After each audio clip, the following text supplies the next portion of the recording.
그동안은 5500U 루시엔이 최고의 가성비 CPU였는데 이제 바르셀로에게 가성비 왕자의 자리를 넘겨줘야 할 것입니다.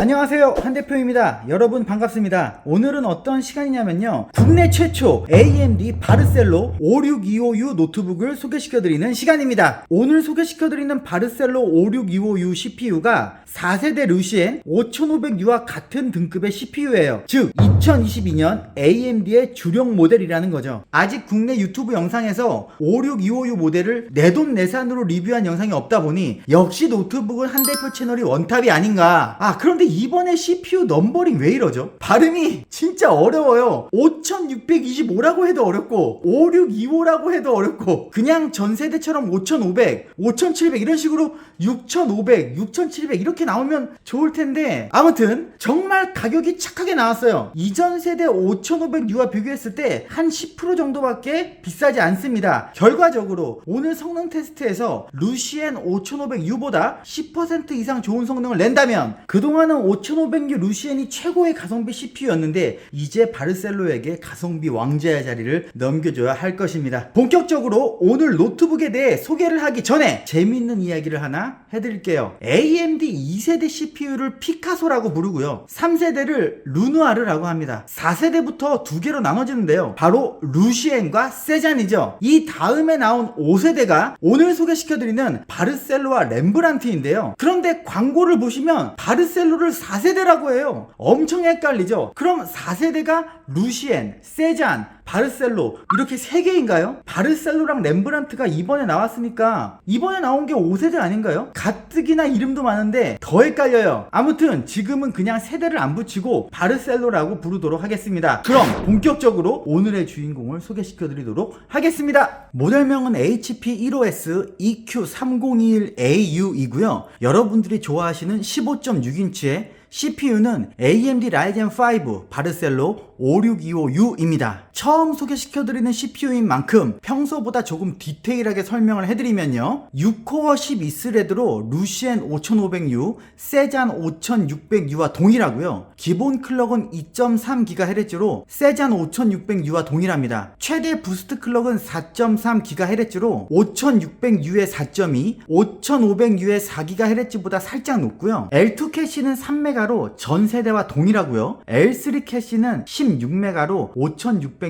동일합니다. L3 캐시의 용량이 게임 성능에 영향을 적지 않게 미치는 만큼 8메가를 가진 5500U보다는 게임 성능이 좋을 것이라고 예상이 됩니다. 7나노 공정과 15W의 기본 TDP 역시 전 세대와 동일합니다. 그러니까 스펙상으로 볼 때는 전작과 거의 차이가 없어요. 굳이 바르셀로라고 이름까지 바꿀 필요가 있나 싶을 정도예요. 와이파이 6와 블루투스 5.1을 장착하고 있습니다. 디자인 보면서 더욱 디테일하게 알아보도록 하겠습니다. 색상은 내추럴 실버이고요, 개인적으로는 모든 브랜드의 실버 색상 중에서 HP가 가장 이쁜 것 같습니다. 가운데 크고 번쩍이는 음각의 HP 로고는요, 볼 때마다 느끼는 거지만 디자인도 너무 잘 나왔고 고급스러워요. 두께도 15.6인치 치고는 얇은 편인데요, 일반적으로 19.9mm 정도 되는데 이 노트북은 17.9mm입니다. 무려 2mm 정도 얇아요. 무게 역시 1.69kg로 가벼운 편입니다. 45분 충전에 50%가 충전되는 고속 충전 기능도 있습니다. 입출력 포트를 설명해 드리도록 하겠습니다. 노트북의 우측에는요, SD카드 슬롯, 헤드폰 마이크 입출력 콤보 포트, 오른쪽에는 C타입, HDMI 1.4 비출력 단자가 있고요, 노트북의 좌측에는 전원 잭과 USB 3.1 두 개가 나란히 있습니다. 파란 색깔로 칠해져 있지는 않지만 USB 2.0이 아닌 3.1이에요. 노트북의 뒷판인데요, 다른 노트북들에 비해서 굉장히 깔끔하죠.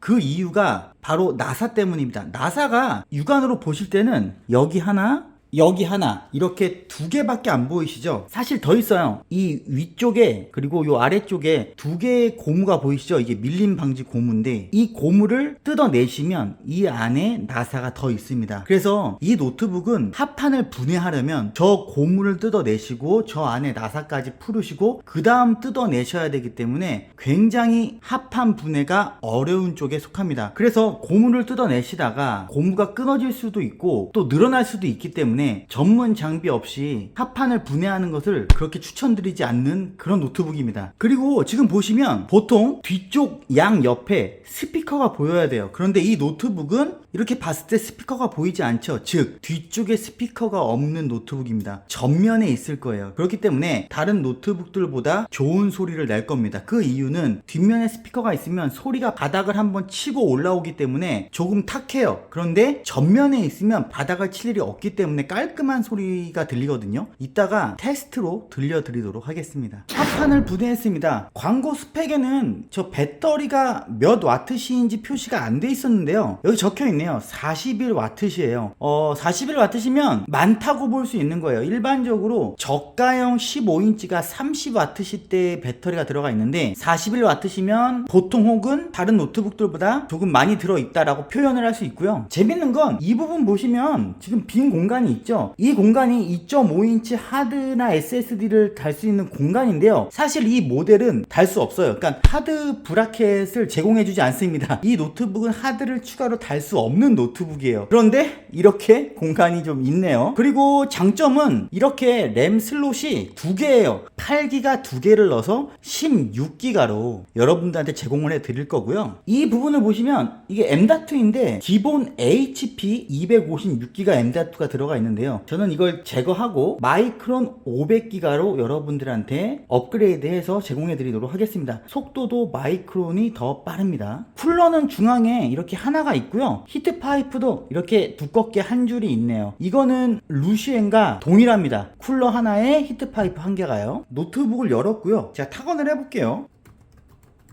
이 키트래블이 깊어요. 노트북은 얇은데 키트래블은 깊은 편이고요. 그리고 키캡도 하나하나가 커가지고 오타는 많이 안 날 것 같아요. 타건감도 좋은 편입니다.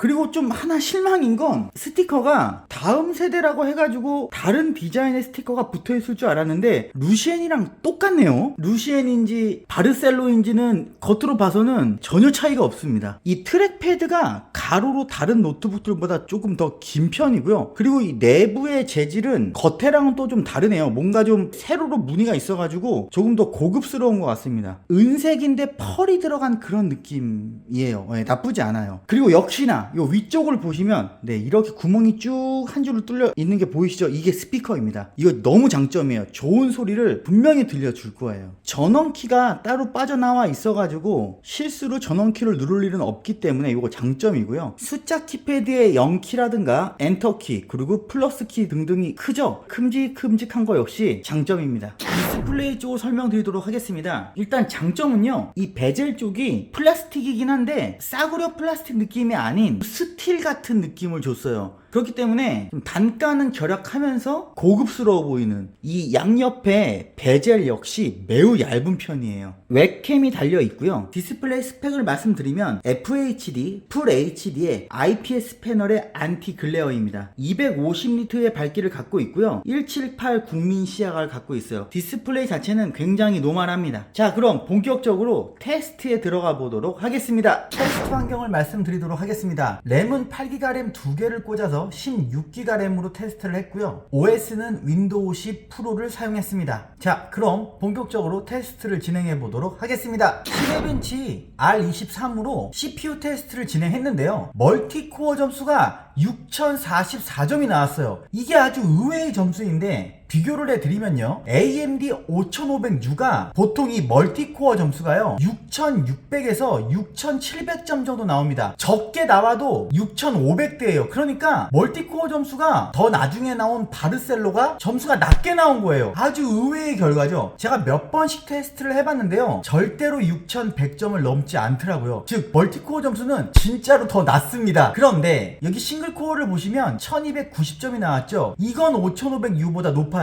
5500U가요 1130점에서 많이 나와도 1160점 70점 정도 나오는데 바르셀로는 1290점이 나왔으니까요, 이 정도면 인텔 11세대 i5 혹은 i3 점수가 나오는 거예요. 인텔 11세대가 1300점대가 나오거든요. 그러니까 거의 비슷하거나 낮게 나오는 겁니다. 그런데 게임 성능은 싱글코어 점수에서 나오는 것이기 때문에 5500U와 비교해 봤을 때 이 이 정도의 점수차면 바르셀로의 게임 성능을 좀 기대해 볼만 합니다. CPU 내장 그래픽 성능을 테스트하기 위해 3D 마크 테스트를 진행했는데요. 지금 타임 스파이 점수가 1226점이 나왔고요. 타이어 스트라이크 점수가 1498점이 나왔어요. 그런데 이상한 점수예요. 왜냐면 5500U보다 타임 스파이도 그렇고 타이어 스트라이크도 그렇고 점수가 더 낮아요. 지금 CPU 점수에 이어서 내장 그래픽 성능도 수치상으로 봤을 때 더 낮게 표시가 됐거든요. 5500U가요. 이 타임 스파이 점수가 1300 중반대가 나옵니다. 거기에 비해서 이 바르셀로는 지금 1200 초반대가 나왔어요. 심지어 생각보다 점수차가 많이 나요. 거기다가 이 파스는 5500U가요. 1500점대가 나오거든요. 그런데 지금 보시면 1400 후반대가 나와요. 이거 역시 차이가 많이 나요. 저는 정말 의아한 게 게임 테스트를 진행을 하고 이 3D 마크 테스트를 했거든요. 그래서 저는 현재 바르셀로의 게임 성능을 알고 있단 말이에요. 그렇기 때문에 더 지금 이상해요. 이렇게 점수가 낮게 나올 수가 없거든요. 훨씬 높게 나와야 돼요. 어쨌건 솔직한 방송이기 때문에 일단 그래픽 점수는 5500U보다 낮습니다. 제가 여러 번 테스트를 했어요. 저도 이해를 못하겠어요. 프리미어 프로로 인코딩 테스트를 진행할 거고요. 역시나 마찬가지로 파일 크기는 829메가고요. 영상의 길이는 10분 43초 정도 됩니다. H.264 형식으로 내보내기를 진행할 거고요. 네, 지금 눌렀는데요. 13분 33초, 30초, 29초, 네, 13분 중반대를 유지하고 있어요. 진짜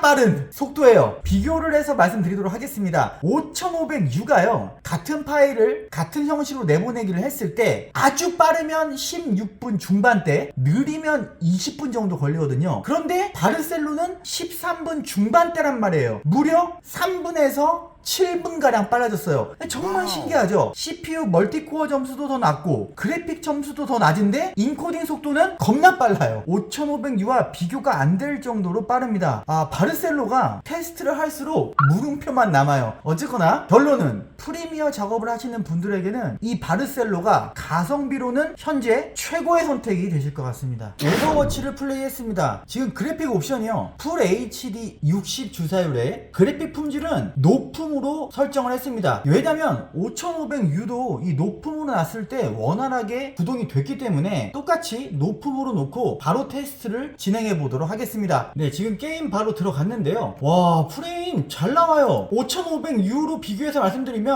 5500U는 평균 프레임이 오버워치를 높음으로 진행을 했을 때 지금과 같은 환경인데요. 59프레임, 60프레임 이렇게 나왔거든요. 그런데 지금 보시면 68프레임, 70프레임 정도 나오고 있어요. 8에서 12프레임 정도, 그 정도 더 높거든요. 77프레임, 78프레임까지도 올라가고 있는데, 네, 지금 교전이 일어났어요. 62프레임, 63프레임, 네, 70프레임. 이렇게 봤을 때 바르셀로가 오버워치는요 평균 한 8에서 10프레임 정도 높은 것 같아요. 진짜 대단한데요. 이게 이 10프레임 차이가 여러분 아시다시피 엄청난 차이예요. 제가 5500U로 테스트한 영상들이 많이 있어요. 보시면 60프레임, 59프레임 이런 식으로 나오거든요. 진짜 훌륭한 거예요. 오버워치는 높음으로 5500U보다 훨씬 원활하게 플레이하실 수 있으십니다. 제가 오버워치를 하면서 CPU 온도도 같이 쟀어요. 그런데 여기 보시면 90.5도가 나왔거든요. 굉장히 흥미로운 온도예요. 또 비교를 해드리면 5500U가요 80에서 85도 정도 나옵니다. 그리고 진짜 안 나올 때는 79도, 78도가 나와요. 그러니까 5500U는 정말 발열이 거의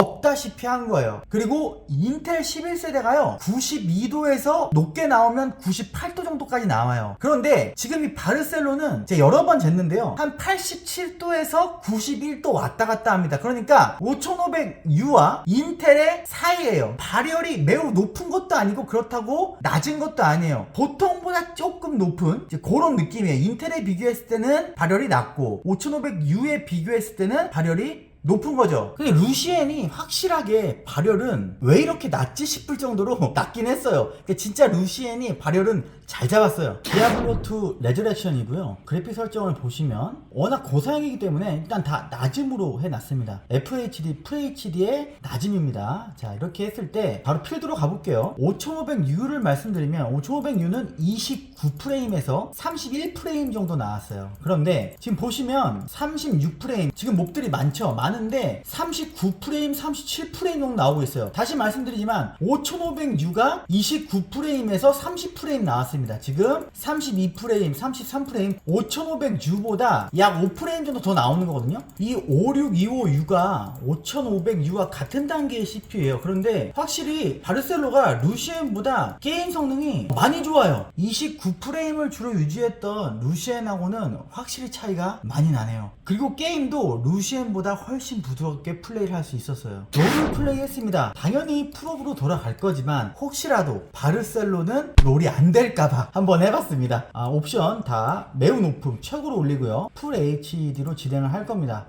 네, 지금 좌측 상단에 보시면 뭐 말할 것도 없죠. 이렇게 써도 190프레임, 진짜 멀티게임 들어가도 무조건 130프레임 이상 올라갈 거기 때문에 풀업이라고 보시면 되십니다. 피파 온라인 4입니다. 역시나 풀업으로 돌아갈 거예요. 그래서 풀 HD에 제일 좋은 옵션인 높음으로 놨는데요. 인기 게임인 만큼 또 혹시나 바르셀로로 안 돌아갈까봐 그래서 실행 한번 해봤습니다. 바로 실행해 보도록 하겠습니다. 역시나 볼 것도 없죠. 네, 60프레임 즉 풀업입니다. 게임 실행 잘 되네요. 부드럽고요. 전혀 문제 없습니다. 아무 걱정 없이 이 바르셀로로도 피파 온라인 4를 재밌게 즐기시면 되실 것 같습니다. 로스트아크를 플레이했습니다. 고사양 게임인 만큼 그래픽 옵션은 하루 낮고요. 또 루시엔과 비교해 드리면 루시엔 5500U가 평균 지금 이 장소에서요 40에서 43프레임을 왔다 갔다 했거든요. 자, 그런데 지금 바르셀로 5625는 50프레임, 48프레임을 왔다 갔다 하고 있어요. 제가 스킬을 좀 써볼게요. 48프레임, 47프레임. 루시엔과 비교했을 때 또한 10프레임 정도 차이가 나는 거예요. 엄청나게 많이 차이가 나는 거예요. 이 정도면 정말 놀라운 성능이에요. 배그를 플레이했고요.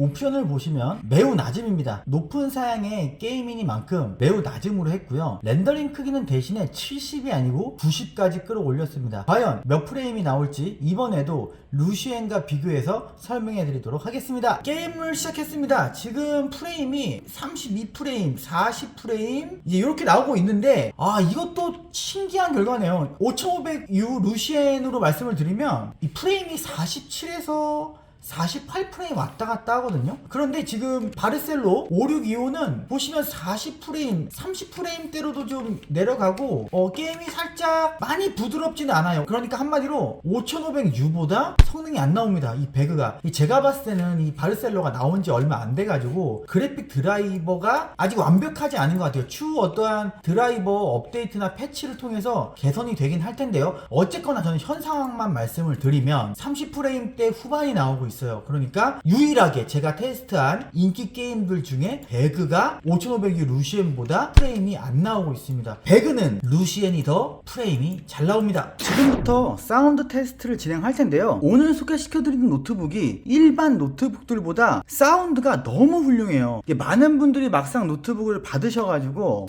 이거 생각보다 소리가 작아요 라고 말씀하시는 분들이 좀 되시거든요. 그런데 이 노트북은 정말 소리가 풍부해요. 그래서 다른 15인치 일반적인 소리가 작은 노트북이 아니에요. 일반적인 노트북과 오늘 소개시켜드리는 노트북을 비교를 해드리도록 하겠습니다. 먼저 일반 노트북인데요. 윈도우에서 소리는 최대 100, 그러니까 다 최대치로 놓은 상태고요. 절대 일반적으로 소리가 작은 노트북이 아닙니다. 아주 평범한 노트북이에요. 시작해볼게요.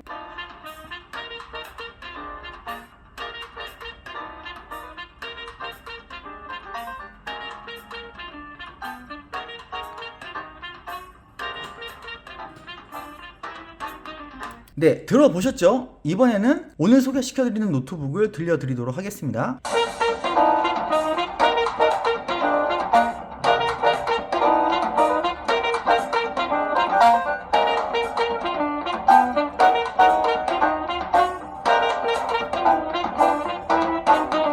이 엄청난 소리의 차이를 느끼셨나요? 이게 저는 정말 너무 명확하게 느껴지는데 영상으로 어떻게 들릴지 모르겠네요. 진짜 차이가 엄청나요. 이 노트북은 영상으로 수업을 들으시는 분들이나 영화 감상 등등 다른 노트북들보다 크고 좋은 사운드를 들으시는 분들에게 진짜 적극 추천드립니다. 저도 이렇게 사운드가 풍부한 노트북은 어떤 특수한 삼성이나 LG의 고가 노트북, 즉 스피커가 4개씩 달려있는 그런 노트북들을 제외하곤 유일해요. 처음입니다. 사운드는 100점 만점에 100점이에요. 이렇게 테스트를 마쳤습니다. 정리를 해드리면 바르셀로 5625U는 배그를 제외하고는 프리미어나 인기 게임들에서 5500U와 비교했을 때 약 15% 정도 높은 성능을 보여줬습니다. 특히 이 노트북은 사운드가 너무 좋아서 게임이나 줌 수업, 영상을 많이 보시는 분들에게 매우 좋은 선택이 되실 것 같고요. 결과적으로 5500U보다 바르셀로 5625U가 더 좋은 가성비의 노트북이 되었습니다. 이 노트북도 단점은 있는데요. USB 포트가 2개밖에 없다는 것과 유선 랜 포트가 없어서 유선 랜을 연결할 수 없다는 건데요. 화면에서 보시는 것과 같이 USB를 늘릴 수 있는 USB 4포트 허브와 유선 랜 포트 등등을 추가 옵션으로 구매하심으로써 얼마든지 단점을 보완하실 수 있으니 구매 신청을 해주시면 지금 보고 계시는 주변기기 옵션까지 다 안내해 드리도록 하겠습니다. 자, 그럼 가격을 말씀드릴 차례인데요. 제가 채널에서 현재 판매하고 있는 5500U 노트북보다 더 낮은 가격으로 드린다고 하면 이 노트북은 안 사실 이유가 없으십니다. 무조건 구매하실 만한 가격으로 안내해 드리도록 하겠습니다. 램은 8기가 2개를 장착해 16기가로 업그레이드해 드리고요. SSD M.2는 500기가로 업그레이드해 드립니다. 윈도우 10 프로가 설치되어 있고요. 드라이버 세팅까지 다 해드리며 배송비까지 포함한 총 가격은 78만원입니다. 여러분들은 받으셔서 전원만 키시면 되십니다. 구매를 원하시는 분은 영상의 첫 번째 댓글을 보시고 신청해 주시면 되십니다. 채널 커뮤니티에도 매일 좋은 노트북과 PC가 게시되고 있으니 커뮤니티도 자주 방문해 주세요. 오늘 준비한 영상은 여기까지고요. 이번 영상도 재밌고 유익하셨다면 구독과 좋아요 꼭 부탁드리겠습니다. 감사합니다. 여러분 안녕.